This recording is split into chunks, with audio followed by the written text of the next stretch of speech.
Jun, I'm counting. You've got till 3 before I feed you myself. Jun, I'm counting. You've got till 3 before I feed you myself. The most feared man in Korea, Kang Jun, picked up his spoon.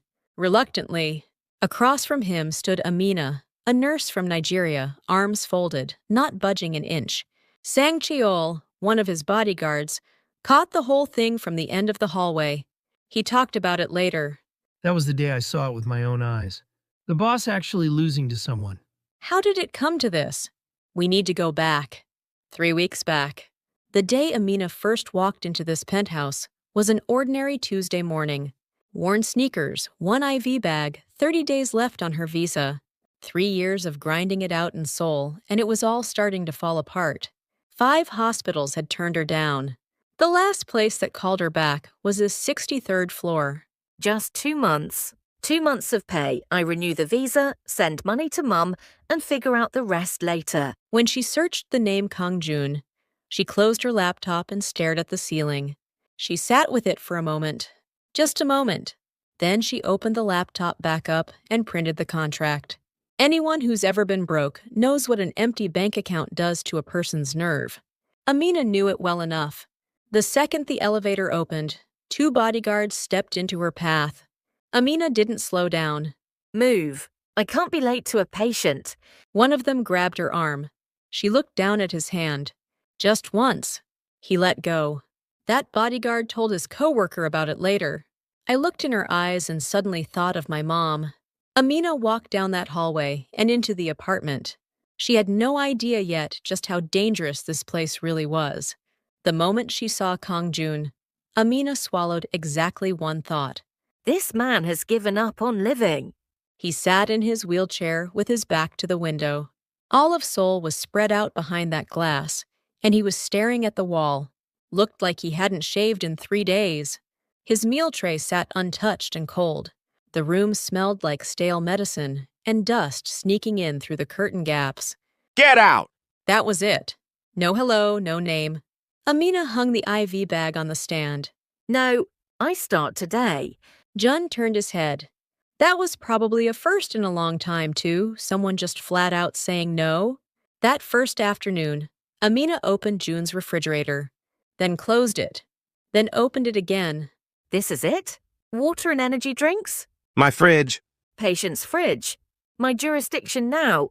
Jun stared at her, long and hard. Most people would have backed off by that point. Amina started wiping down the refrigerator shelves. Is this woman afraid of anything? That evening, Jun didn't touch the chicken porridge Amina made. But at 2 in the morning, while she slept, the bowl was empty, spotless.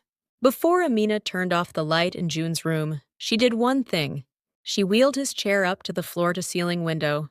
Look outside. The world's still out there. He didn't answer. She closed the door and walked out. She stopped in the hallway for a second and listened. From inside came the sound of wheelchair wheels rolling toward the window. Seoul's night was pouring through the 63rd floor glass. For the first time in 6 months, Kang Jun faced that light head-on. Amina leaned her back against the hallway wall and thought to herself, 1 month. I can do 1 month. There's no way this man loses to me. 3 weeks later, that man was sitting in front of Amina, holding a spoon. The most feared man in Korea, in front of a nurse counting to 3. Funny how life works out. On the 3rd morning, Jun posted a bodyguard outside Amina's door.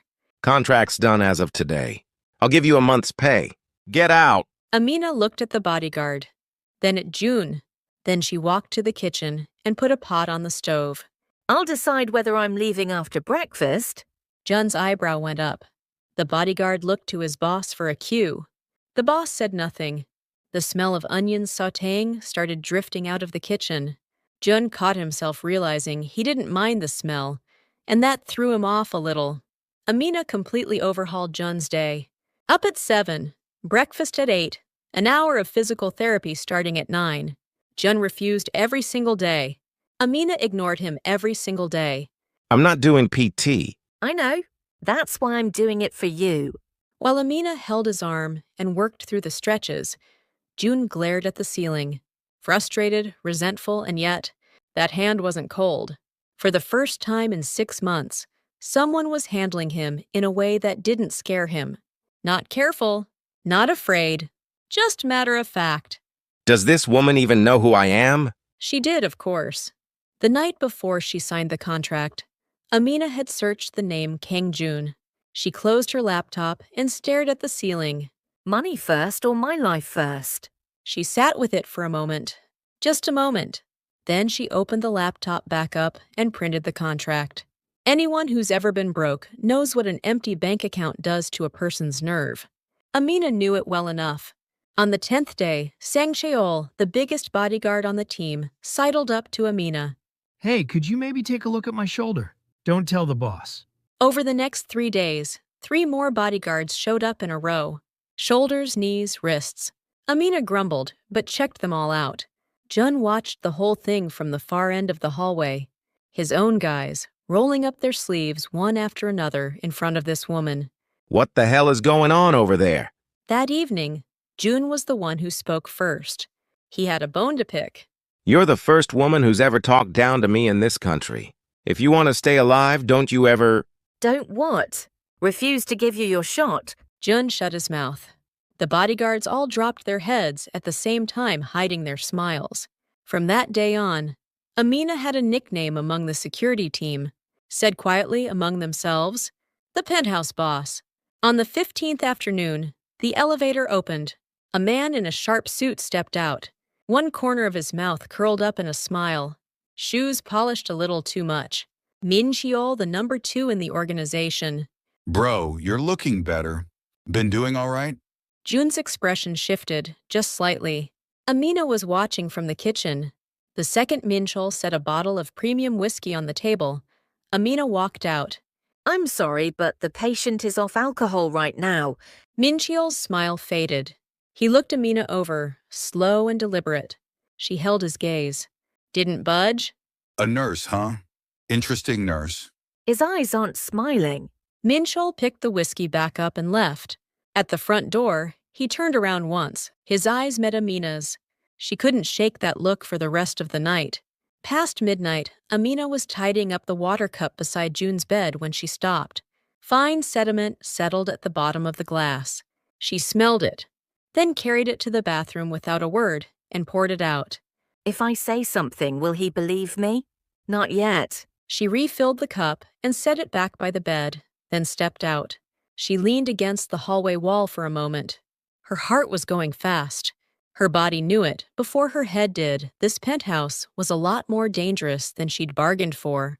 Still, she was up at 7 the next morning with a pot on the stove. 23 days left on the visa.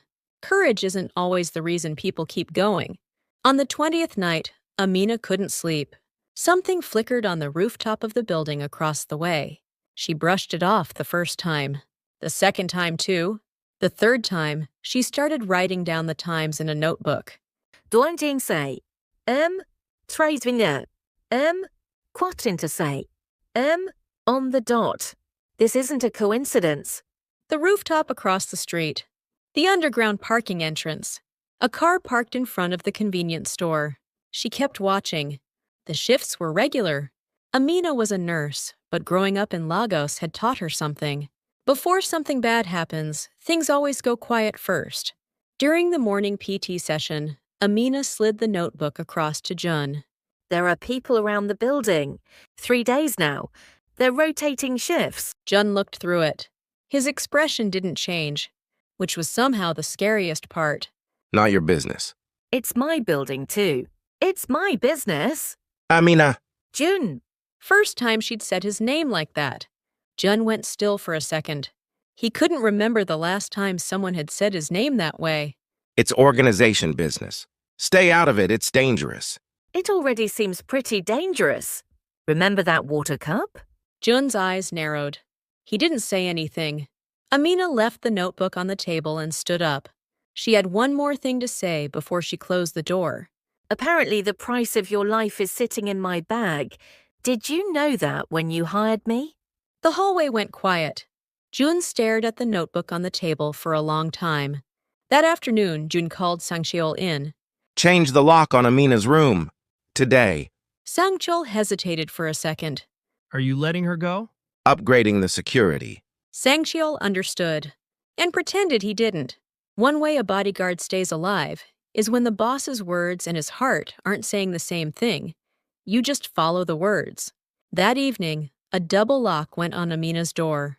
She looked at it without saying a word, just touched it once with her hand and went inside. This man says one thing, does another. It was past midnight. A shadow slipped through Amina's window. No sound. Amina wasn't asleep. She was just lying there with her eyes closed. The second the shadow got close, Amina grabbed the IV stand from beside her bed. She didn't scream. Lagos had taught her that too. You only scream when help is actually coming. The IV stand cut through the air. The man stumbled. Amina threw the door open and ran into the hallway. Her feet tangled. Her knees hit the floor first, right in front of Jun's room. The door opened. It was Jun. He'd wheeled himself out alone. No bodyguards, no shouting. He just opened the door and came out. He looked down at Amina on the floor. He didn't say anything. Jun was just there. That was enough. A tear ran down Amina's face. She didn't wipe it. She didn't have the strength to, and she had no reason to hide it just then. Why'd you hold out this long? You should have told me sooner. For 6 months, Kang Jun hadn't trusted a single person, especially not after being betrayed by someone he believed in. And yet this woman, Amina, not scared, not trying to win him over, just putting a pot on the stove every morning. She was the one who made him open that door for the first time. People don't open up because of some big dramatic moment. A bowl of porridge every morning, a water cup no one else noticed, things like that stack up. And one night, they're enough to make you open the door first. The next morning, Jun called Sangchul back in. This time, he closed the door. Min Chol moved last night. Confirmed, sir.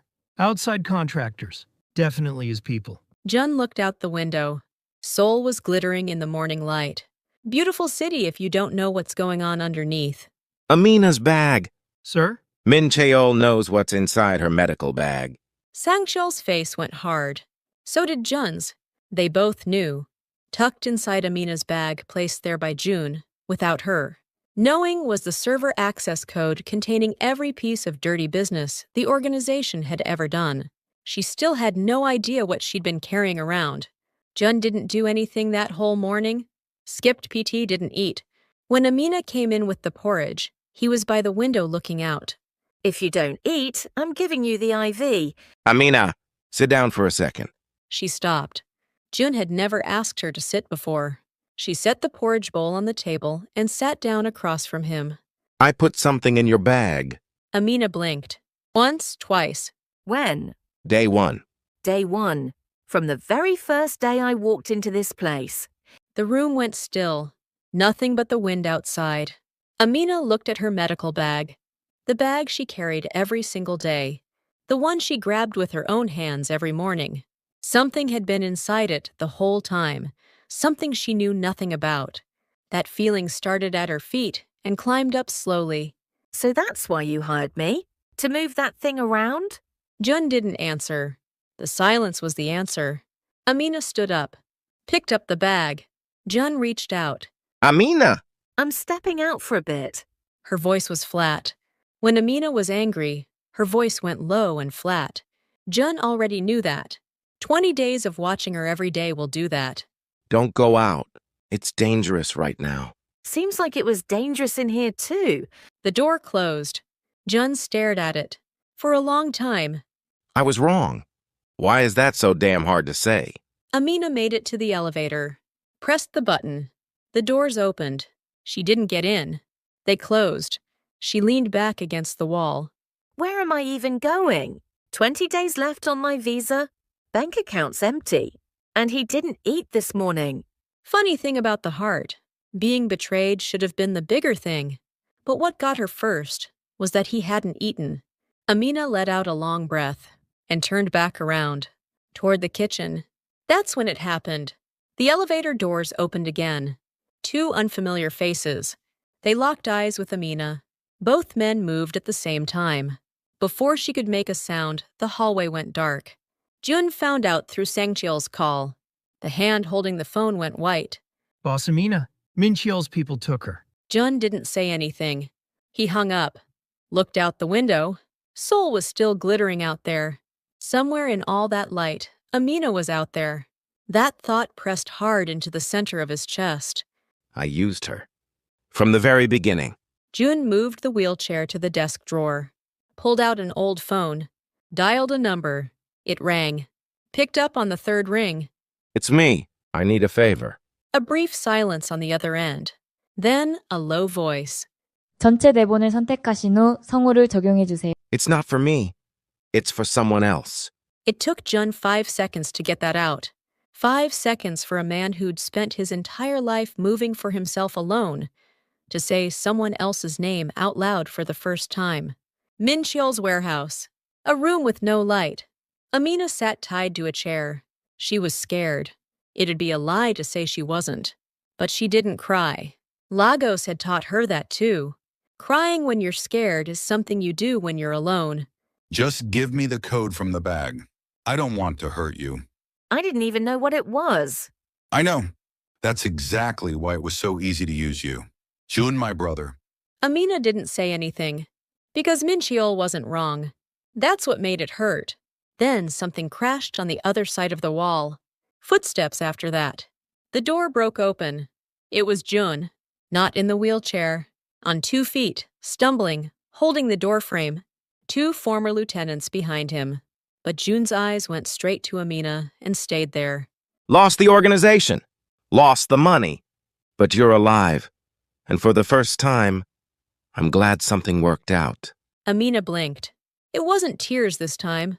It was a laugh threatening to break through. She had no idea why she felt like laughing right now. That's just how the heart works. Sometimes no explanation, no logic.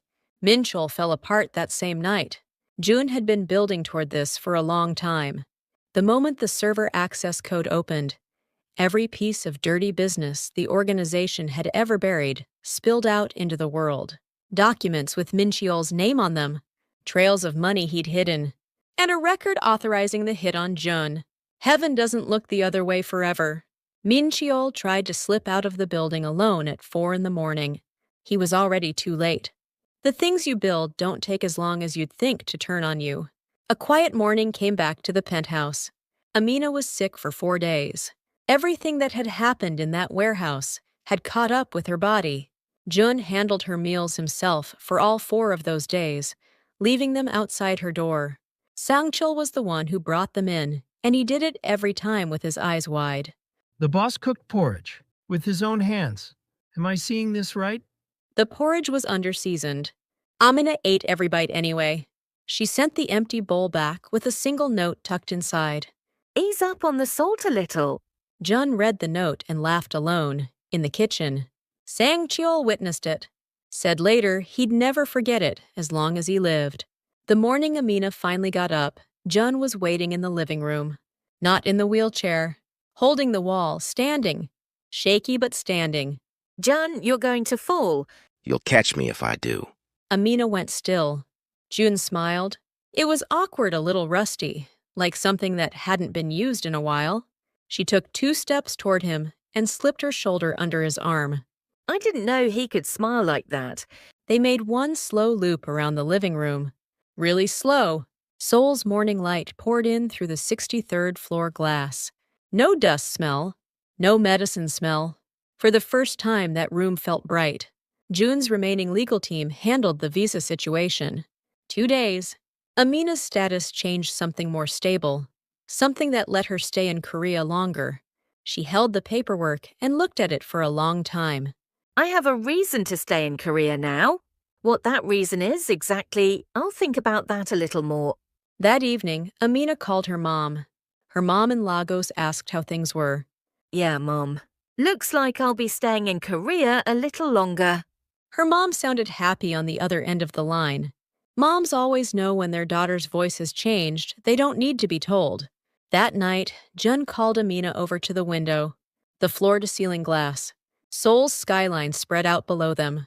Jun was standing not with his back to the window this time. Facing it. That was a first. Anything you want to say to me? I'm waiting for an apology. About the bag. I'm sorry. Short. But Amina knew how long it had taken for those 2 words to come out of this man. Apology accepted. Call me June. Amina looked at him. Just for a moment. June. Just 1 syllable. Jun heard it and turned back to the window. Something on his face was trying to hide. Amina pretended not to notice. That was the kinder thing. The 2 of them stood side by side and looked out at Seoul's night together. For a long time, Kang Jun found the most honest person he'd ever met at his lowest point. With power gone, money gone, he finally learned. Through Amina, what was actually left. Amina put a pot on the stove every single day, even when she was scared. She knocked on his door every single day. 1 slow lap around that living room together. It was a longer journey than any stage either of them had ever stood on. What is it that this story is really telling us? When you have nothing left, that's when you finally see who actually stays. Kang Jun lost his organization, his money, the use of his legs, and only then did he say someone else's name out loud for the first time. Amina had no visa security, no savings, no one to lean on, and still, she put that pot on the stove every single morning. Those mornings stacked up, one on top of another, until they were enough to open a closed door. Different backgrounds, different countries, different languages, but sincerity has a way of getting through all of that. There's an old saying, to gain a person is to gain the world. Jun lost a great many things, but what he ended up with, 1 person he couldn't trade for anything, turned out to be more than enough. This story is a work of fiction,